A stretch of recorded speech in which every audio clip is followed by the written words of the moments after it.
This is Garis Masculist MGTOW flyers, that is 2-3 page essays on the themes of masculism and MGTOW, written by and read aloud by Prof. Dr. Hugo de Garis.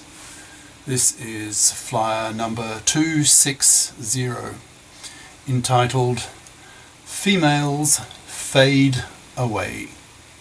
Description. This flyer speculates on the eventual fate of women as several social and technological forces combine to reduce women's status. For example, the rise of the sexbots and the artwombs, the spreading of MGTOW red pill knowledge, and the masculist moral pressure on women to fip up, etc. The future of women does not look bright. Flyer itself.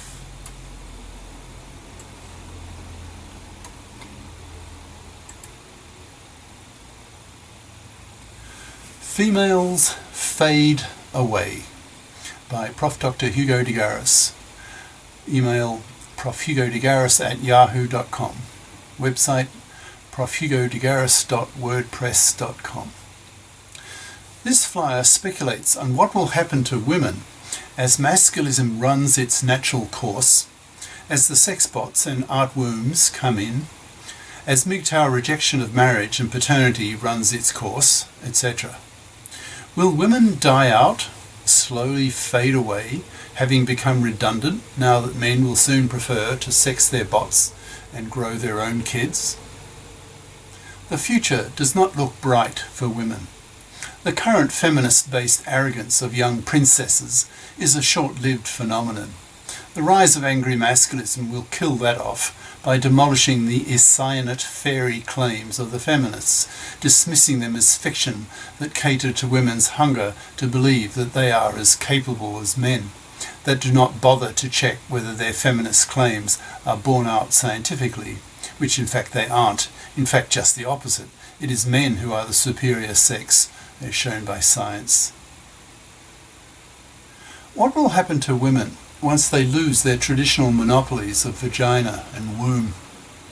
Until the near future, women have always had a monopoly over the supply of sex to men, and only women had babies, so women were able to bribe men into becoming man-slaves to women in exchange for sex that women kept scarce to raise its price, a very high price, that is, being a man-slave to a woman, working for a woman, in order to get regular sex from her. But within a decade, more or less, all that traditional monopolization by women will come crashing down with the rise of the sexbots and the artwombs. Men are already starting to be able to buy life-size, lifelike sexbots that have luscious curves, film star faces, creamy, grippy vaginas that women cannot compete with. The potential market size of the sexbot is huge, probably hundreds of billions of dollars a year worldwide, when most males choose to buy one, when they want to have sex on those days when his girlfriend or wife is not in the mood. Many men will prefer to sex their bots and dispense with the traditional need to have a girlfriend or wife altogether to have regular sex with. The sex bots will offer men an alternative to flesh and blood women. These bots will be very attractive, both in terms of looks and in terms of sexual function. They are starting to appear on the market already. Over time, these bots will be fitted with AI, artificial intelligence, capabilities that will enable them to converse with their owners. They will be given personalities that are very pleasant to men, having personality types that the marketplace will soon discover by observing which bot personalities are the best sellers. Obviously, the bot manufacturers are not going to give their bots characteristics that men strongly dislike in women. For example, women's nagging, withholding sex, trying to control and mold men, etc.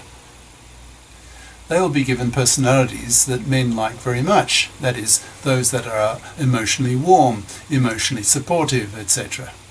Men will be developing attachments to these bots and their AI-based personalities at an increasing rate as the technology improves and the bot personalities become more persuasively realistic. Not only will the bots have pleasant personalities, they will have luscious bodies that men hunger to penis. Why would a sexbot manufacturer bother to make a bot that is ugly to look at? It would make no sense. And since the amount of effort to make a beautiful, sexually alluring bot is equal to that of making an ugly, malformed one, there's no logic for bot manufacturers to give men anything other than the most attractive bots possible, that women will not be able to compete with. The majority of women in Western countries are fat, either overweight or obese, and don't have curvy, sexy bodies the way the bots will have, or do have. Therefore, women will be abandoned in droves by men as the sexbot market improves its products each year, making sexbots that are ever more attractive to men, both in terms of sexual attractiveness and in terms of personality.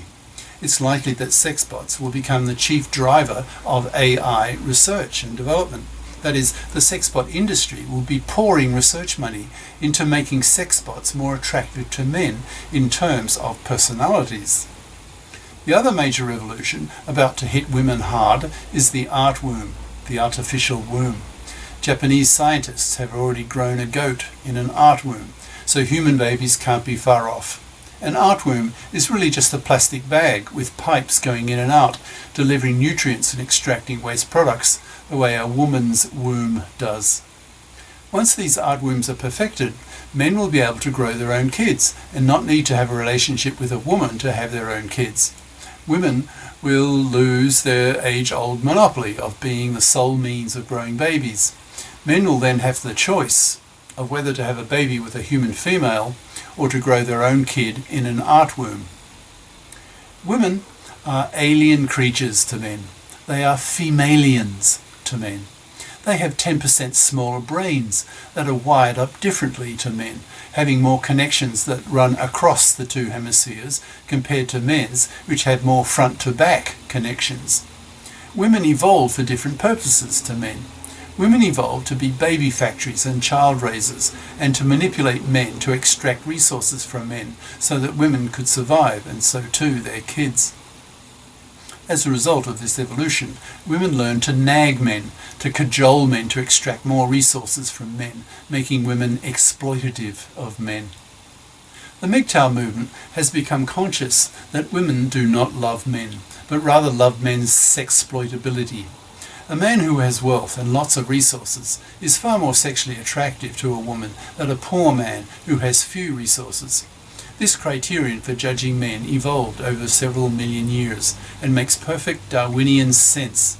Nevertheless, it's a bitter pill for men to swallow who have been brainwashed by women to believe that women love them the way mothers love their children.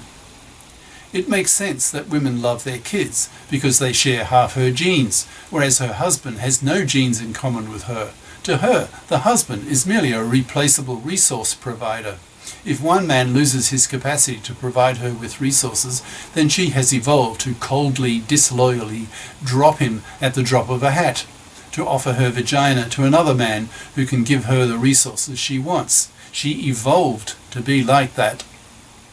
This knowledge that women don't love men, but love men's exploitability, is called the red pill by MGTOWs, and is one of the core ideas of the movement.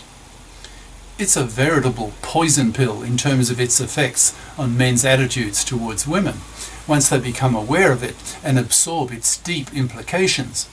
Men deeply resent women for treating them as resource providers, as mere replaceable sources of resources for women and their babies. The Masculists have a saying concerning this resentment of males towards women that goes, quote, "I'm more than a cash machine, you bitch."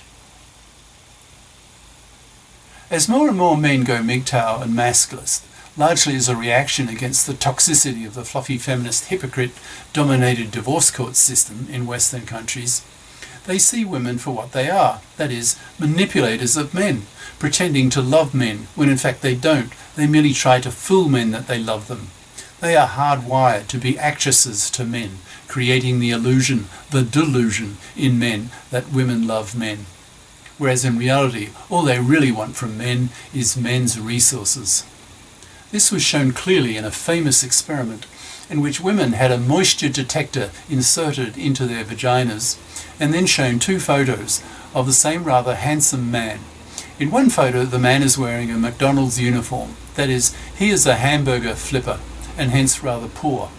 In the other, the same man is wearing an Armani suit and leaning on a Lamborghini sports car, that is, he's rich.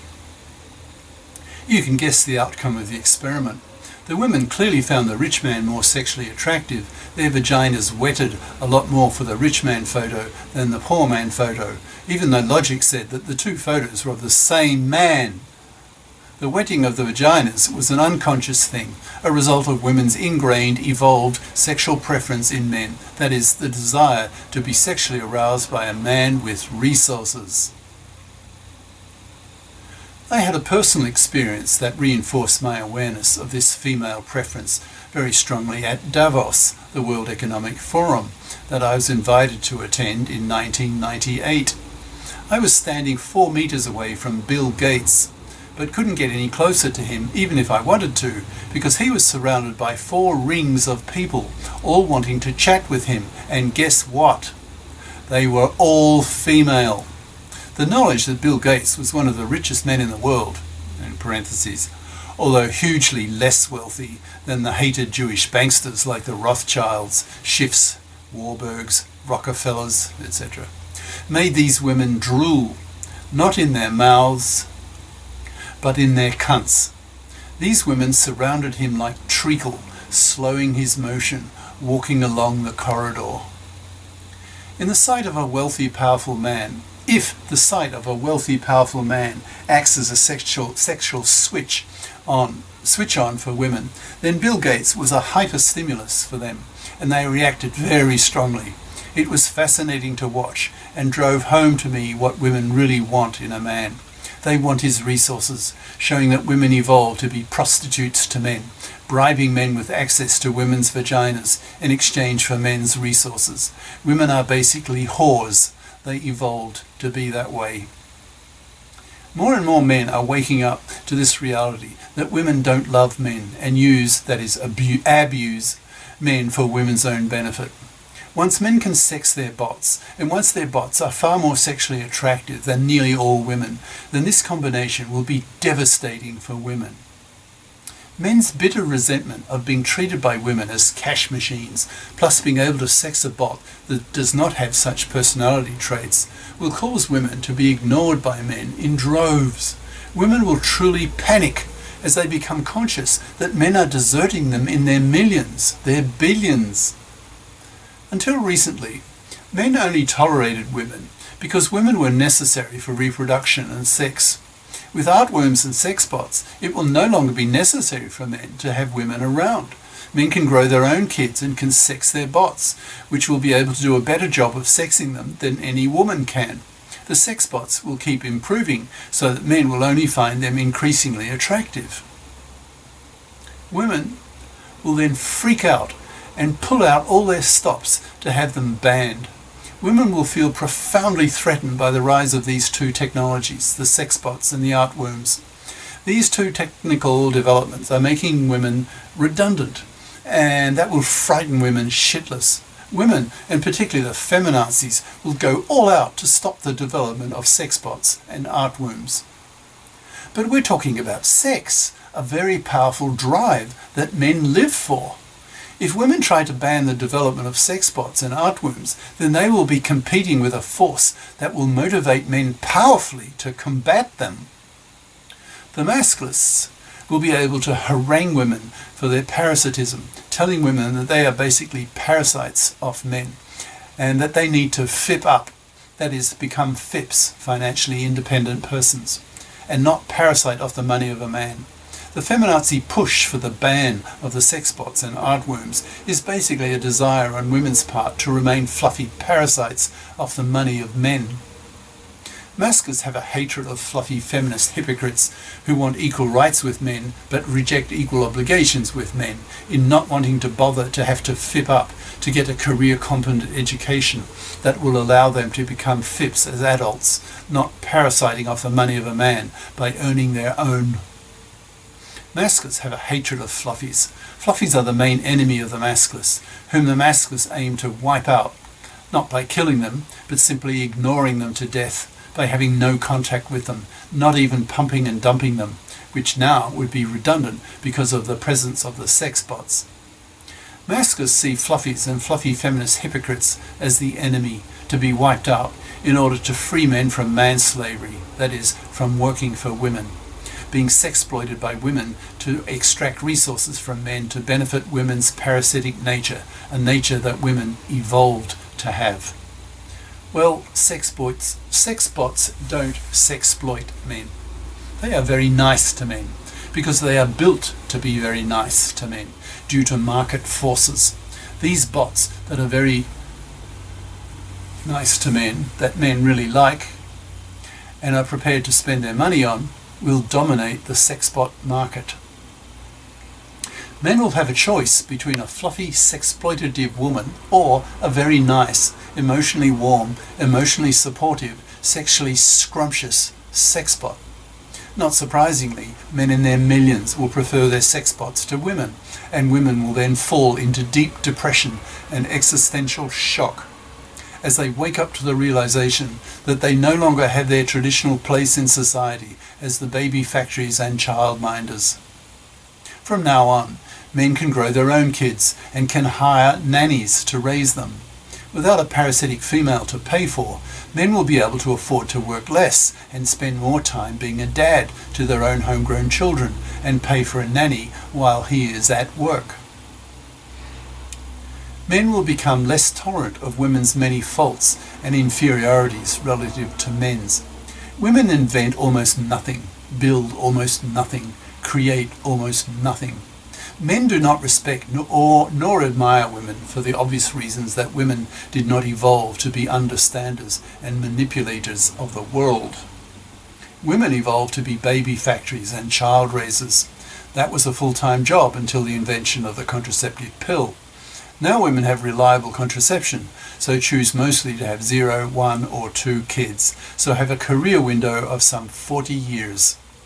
The Masculists tell women in strong moral terms, quote, "Now that you women can work, you must work. Anything else is parasitism of the labour of men. Fluffies are immoral, parasitic, manslaving vermin to be wiped out." End quote.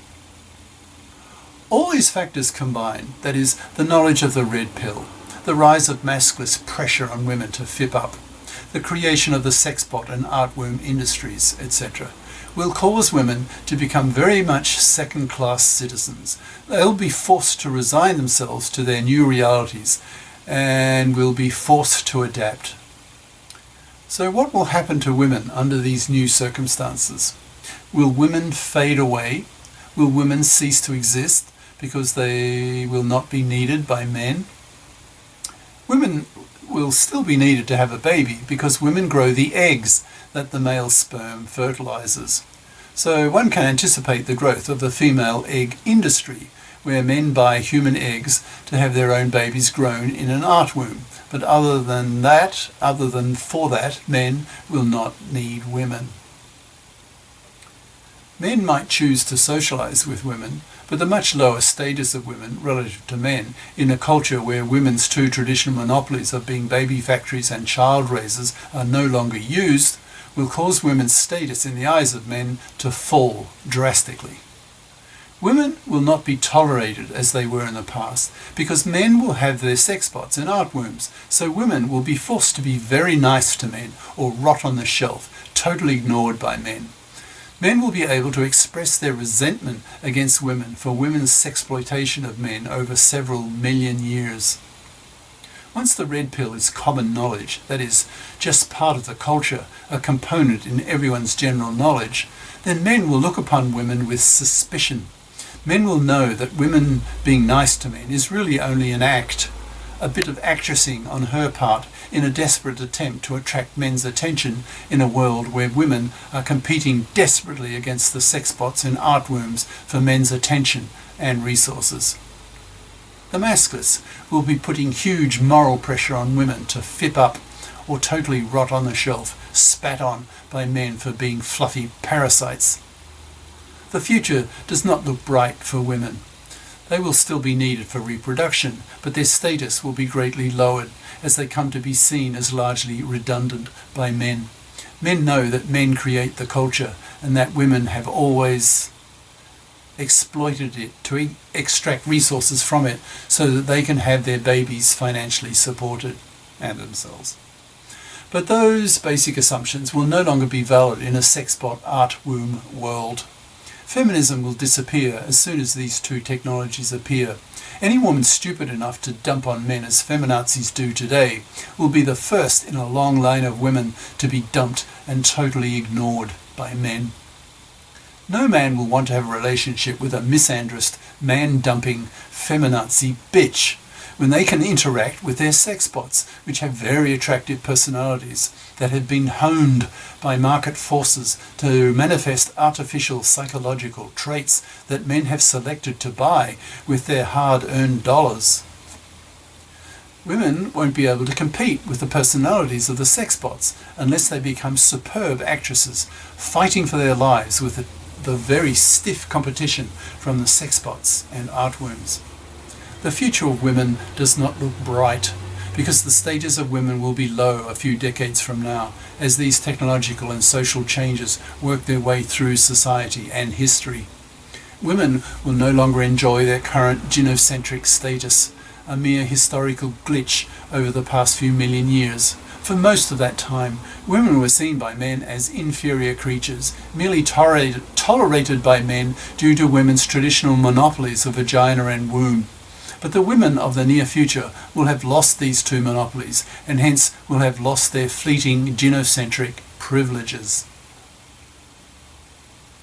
Women will then revert to their old status of being seen by men as the inferior creatures that they are, with their childlike minds, their 10% smaller brains, their amoral sexploitative attitudes towards men, their inability to contribute any intellectual products to society. Women will only be tolerated for their role of producing female eggs for reproduction, hardly an edifying raison d'être. I'm glad I'm not a woman. The future does not look bright for women. Cheers. Prof. Dr. Hugo de Garis. Email profhugodegaris@yahoo.com. Website profhugodegaris.wordpress.com. YouTube channels De Garis, Masculist, MGTOW, Flyers, and De Garis Essays. Ciao.